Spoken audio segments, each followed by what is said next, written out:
Bonjour et bienvenue dans cette édition du 23 septembre. Nous évoquerons la manifestation contre la réforme des retraites. 25 000 personnes ont manifesté dans les rues du Mans. Nous parlerons aussi des antennes relais qui font toujours débat. Nous avons suivi une équipe du CRIREM, un centre de recherche qui évalue l'exposition des riverains de ces antennes aux ondes. Et puis, nous parlerons d'un colloque qui a lieu à Sablé ce week-end. Le thème « Accueillir le nouveau-né d'hier à aujourd'hui ». Mes invités, Clément Chapillon, président de l'association des mots plein les mains, et puis Didier Fleury, interprète en langue des signes. Nous évoquerons à l'occasion de la journée mondiale de la surdité de samedi les victoires et combats des malentendants. 25 000 manifestants ont défilé dans les rues du Mans aujourd'hui contre la réforme des retraites. Des chiffres sensiblement identiques à ceux enregistrés le 7 septembre dernier. Une réussite donc pour les syndicats qui dorénavant devront répondre à une question. Que faire pour la suite? Quelle suite donner à ce mouvement? Benoît Doisy et Pierre Lelès. Combien était-il dans les rues du Mans ce matin? 45 000 selon les syndicats, 13 500 selon la police, environ 25 000 selon nos estimations. Quelle que soit la réalité des chiffres, pour les syndicats, la mobilisation fut une réussite supérieure à celle du 7 septembre. De son côté, le gouvernement reste sur ses positions, constatant même une baisse du nombre de grévistes. Face à cette opposition frontale, une question reste maintenant en suspens. Quelle suite donner à cette journée d'action? Du côté des manifestants interrogés ce matin, les avis divergent. Une grève générale, oui. Oui. Il y a une pression du patronat depuis de trop nombreuses années et je crois que là, il est temps que ça s'arrête. Moi, pour ma part, j'attends qu'il y ait une grande mobilisation, autant par des jeunes comme des salariés, comme des retraités, pour qu'enfin on puisse nous écouter un peu plus. Après, grève répétée, ça se répétera certainement si on ne nous entend pas. Donc je préférerais qu'il y ait des choses qui puissent rassembler le maximum, et alors peut-être les week-ends, peut-être d'autres formes. Disons, à répéter, ça serait déjà pas mal. Parce qu'une grève tout le temps, on ne va pas le suivre. Vous avez vu, on est payé avec un lance-pierre, nous. Encore, on fournit la lance-pierre, mais bon. Les syndicats doivent se rencontrer demain au niveau national pour décider de la marche à suivre. L'intersyndicale sartoise se réunira, elle, lundi matin. Alors, le projet de loi sur les retraites entériné par l'Assemblée nationale devra passer maintenant devant les sénateurs avant de revenir à l'Assemblée. On n'a donc pas fini d'en entendre parler. Mais ces retraites, que pèsent-elles exactement dans le département? La réponse en quelques chiffres. 107 961, c'est le nombre de retraités sartois selon les derniers chiffres officiels qui datent de 2008. Parmi ces retraités, plus de la moitié sont des femmes. Elles sont exactement 59 603 dans notre département. À noter que 5% à peine de ces retraités sartois ont moins de 60 ans et que 1 sur 5 a plus de 80 ans. La pension mensuelle moyenne est de 612 €. Le budget total du régime général des retraites en Sarthe était en 2008 de plus de 66 millions d'euros. En bref, les régions Pays de la Loire et Bretagne ont confirmé ce matin leur soutien à la construction d'un aéroport à Notre-Dame-des-Landes. Les deux collectivités participeront au projet à hauteur de 55%. Autre info concernant la ligne ferroviaire à grande vitesse. Cette fois, les deux régions réclament que l'enquête publique sur la virgule de Sablé soit réalisée dès cet automne. Les habitants du quartier Le Paty Saint-Lazare au Mans vont retrouver un sommeil serein. La société Altadis va suspendre ses livraisons de 23 h à 7 h le matin. Fini donc les camions, au grand soulagement des riverains qui depuis des années se plaignaient des nuisances sonores engendrées par la plateforme de distribution de tabac. La décision a été prise aujourd'hui à l'issue d'une réunion entre la société, les riverains, la ville et la préfecture. Elles sont 50 000 en France. Les antennes relais n'épargnent aucune portion du territoire, y compris la Sarthe, créant à l'occasion des débats sur leur dangerosité, supposée ou bien réelle. Nous avons suivi une équipe du CRIREM, un centre de recherche qui était en mission de mesure. Leur objectif était d'évaluer l'exposition des riverains aux ondes. Marine Wolf. Aux mains d'Éric Damas, un spectre, il évalue le niveau de champ électrique envoyé par l'antenne relais de téléphonie mobile située à 200 mètres de la maison. Nous ne moyennons pas les valeurs de trouver parce qu'en fait, le corps humain, lui, ne fait pas de moyenne. Le corps humain prend le maximum, en fait, il prend l'ensemble du spectre, il prend tout ce qui se passe comme valeur de champ. En tant qu'expert, nous avons l'obligation légale de faire aussi une corrélation par rapport aux heures les plus fréquentées en termes de téléphonie mobile, qui sont de l'ordre de entre 18 et 20 heures. Des mesures qui ont pour objectif de déterminer les risques potentiels sur les êtres humains à proximité, Le problème, la loi française légifère uniquement sur une exposition forte à courte durée, c'est-à-dire lors d'une conversation téléphonique. Pas de loi en revanche pour une exposition faible mais longue durée, comme pour ceux qui habitent à proximité d'une antenne. Certaines commissions préconisent pourtant un maximum de 0,6 volts par mètre. Limiter le niveau d'exposition, eh bien, ça veut dire qu'il faudra plus d'antennes, qu'il faudra modifier la technologie.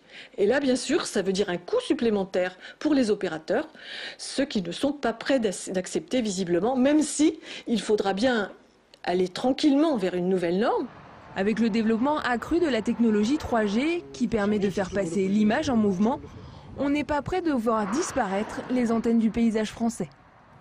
Accueillir le nouveau-né d'hier à aujourd'hui, c'est le thème d'un colloque organisé par la Société d'Histoire de la Naissance, un colloque qui se tient à Sablé ce week-end. 600, 1500, 3000, chaque maternité a ses statistiques de naissance, certaines sont ultra médicalisées, d'autres beaucoup moins. Un point commun, faire que l'accouchement se passe bien et que bébé soit accueilli le mieux possible, comme Thiago, né il y a 3 jours au centre hospitalier Sarthe-et-Loire du Bailleul. Mais le mieux possible d'aujourd'hui n'est pas forcément celui d'hier. Il y a 30-40 ans, c'est vrai que quand le bébé naissait, c'était la mode de le prendre par les pieds et de lui donner une fessée s'il ne criait pas assez fort. On a pensé très longtemps que le bébé ne sentait rien. Depuis, il y a des travaux qui ont été faits qui ont démontré que le bébé souffrait, bien évidemment. Donc on accueille le bébé un peu moins brutalement. Actuellement, je crois qu'on l'accueillait, mais en même temps, comme on veut être sûr que ce bébé il va aller bien, on continue toujours à faire des actes, en fait, on continue à l'aspirer, on continue à l'examiner, on ne le laisse pas tranquille. Un colloque de la Société d'Histoire de la Naissance fera le point sur cette question à Sablé. On est un petit peu, nous semble-t-il en tout cas, dans l'absence de réflexion justement sur la symbolique peut-être, sur l'intégration sociale de ce bébé, en gommant tout cet aspect pour valoriser uniquement le côté sécurité, faire baisser les chiffres au niveau de la morbidité, de la mortalité. Une mortalité qui auparavant était importante, à tel point que dans les écoles, les sages-femmes apprenaient à y faire face d'une manière aujourd'hui surprenante. On nous a appris à baptiser le bébé quand il était en danger, où il avait un problème de santé important. On n'était pas certain qu'il puisse vivre. Donc on nous apprenait à baptiser, comme on nous a appris à faire des gestes tout à fait techniques du métier. Ça faisait partie de l'enseignement. Voilà. Alors on trempait la main dans l'eau, on disait « Je te baptise au nom du Père, du Fils et du Saint-Esprit ». Accueillir le nouveau-né d'hier à aujourd'hui, le colloque c'est samedi et dimanche à Sablé-sur-Sarthe au centre Joël Le Teul. Et puis samedi, il y aura une autre actualité, c'est la journée mondiale des sourds. Pour en parler, j'accueille Clément Chapillon, président de l'association des mots plein les mains, et puis Didier Fleury, interprète en langue des signes. Première chose que je souhaitais évoquer avec vous, un rapport parlementaire préconise la généralisation du dépistage néonatal de la surdité. Pour vous, c'est positif ou est-ce que c'est négatif ? Bon, je pense que c'est négatif parce que quand la mère a attendu son enfant pendant 9 mois, elle pense au bonheur qu'elle va avoir d'accueillir cet enfant, ce bébé. Et si tout de suite le médecine s'en empare pour faire des tests, je pense que c'est une grande frustration pour elle. Et puis, ça peut couper le lien entre la mère et le bébé. Donc, si ensuite on annonce que l'enfant est sourd, on va tout de suite le médicaliser, essayer de lui faire, de l'opérer, et ça peut provoquer des dépressions ou des sentiments d'abandon chez la mère, et ça peut apporter un malheur. Je pense que c'est un risque. Il faut d'abord laisser la mère prendre le contact avec son enfant. Ça veut dire que ça serait plus négatif que le gain qu'on pourrait en retirer si on le dépiste, on peut peut-être, je ne sais pas moi, appareiller ou aider au développement psychologique, social de l'enfant le plus tôt possible, ça... Sincèrement non, parce que il y a des succès, c'est vrai, et il faut s'en féliciter, mais il y a aussi beaucoup d'échecs dans le soin aux bébés sourds. Hein. Depuis 10 ans, on a quand même beaucoup d'exemples d'échecs, et notamment des implants cochléaires qu'on est obligé de retirer parce que ça ne fonctionne pas. Il faut savoir qu'un implant cochléaire, c'est aussi quelque chose qui est très très cher. Donc c'est vraiment dommage de gaspiller de l'argent pour ça. Pour moi je suis sourd, je n'ai pas de prothèse, je vis tout à fait heureux parce que j'ai grandi comme ça, j'ai grandi aujourd'hui avec la langue des signes, qui est ma langue maternelle, et je suis parfaitement heureux. Eh ben, ça va nous faire parler de la question des interprètes.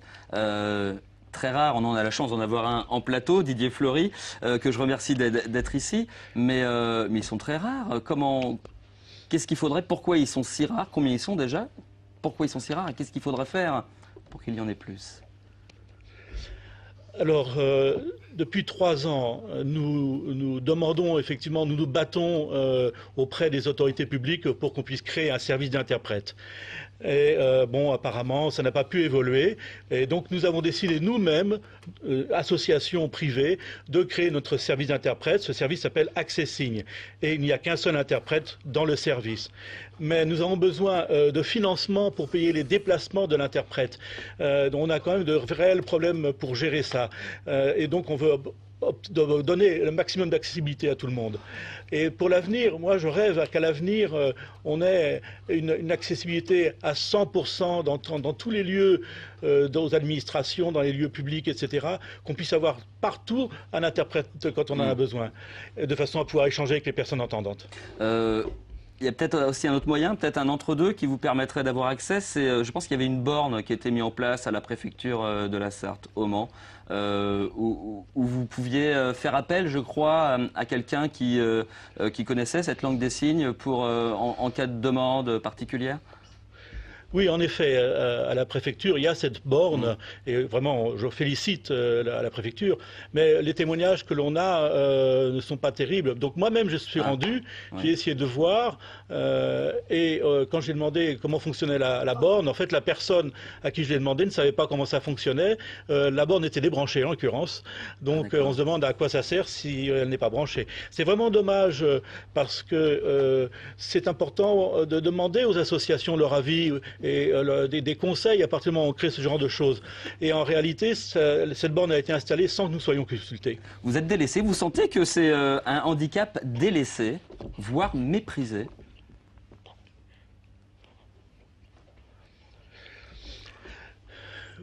Pour les entendants, les techniciens, ils disent, moi je sais, c'est mon métier, la technique, tout ça. Et on n'a pas besoin de demander aux sourds. Mais il y a des choses qui sont vraiment très spécifiques aux sourds et que tout le monde ne peut pas connaître. Et je crois qu'il faut au minimum demander aux associations et pouvoir échanger avec les associations sur ce genre de sujet. Et c'est pas le cas aujourd'hui. Une dernière question, le 25, c'est le moment, un moment particulier pour vous. Ça va mieux. Ça va mieux. Le 25, en quelques mots, qu'est-ce qui va se passer pour vous le 25, samedi donc? Donc, samedi prochain, toute la journée, c'est la journée mondiale des sourds. Et dans toutes les villes, des manifestations sont organisées. Donc, des défilés. Et le combat, vraiment, est d'abord au nom de l'accessibilité qui nous permettra d'avoir la liberté. Donc, de 10h à 12h, nous avons un stand où sont réunies 7 associations des sourds autour de la surdité de la Sarthe. Et l'après-midi, donc, nous faisons un parcours en passant devant la préfecture, devant l'académie, le rectorat, devant la mairie. Et là, on fait à chaque fois un discours pour expliquer ce qui a été fait, ce qui est positif, ce qui l'est moins. D'accord, je vous remercie beaucoup. Je rappelle juste que LMTV diffuse en ce moment même un documentaire Des mots plein les mains. C'est un documentaire très bien fait de Céline Thiou sur ce monde justement de la surdité et surtout le quotidien des sourds et des malentendants. Du football, pour terminer, on s'arrête quelques instants sur le groupe retenu par Arnaud Cormier pour le match de demain contre Dijon. Seul changement notable, l'arrivée de Jeff Louis au milieu du terrain. Le jeune haïtien pensionnaire de l'équipe réserve bénéficie du forfait pour blessure de Nari et de Cufo. Le Mans FC est toujours à la recherche d'une première victoire à domicile. Dijon, aujourd'hui 7e au classement, sort d'une victoire probante contre Évian 5-1. Le match a lieu au stade Léon Bollet à 20h. Ce journal est maintenant terminé. Merci à vous de l'avoir suivi. On se retrouve demain à 18h30 pour un prochain direct de l'info. Passez d'excellents moments sur notre chaîne.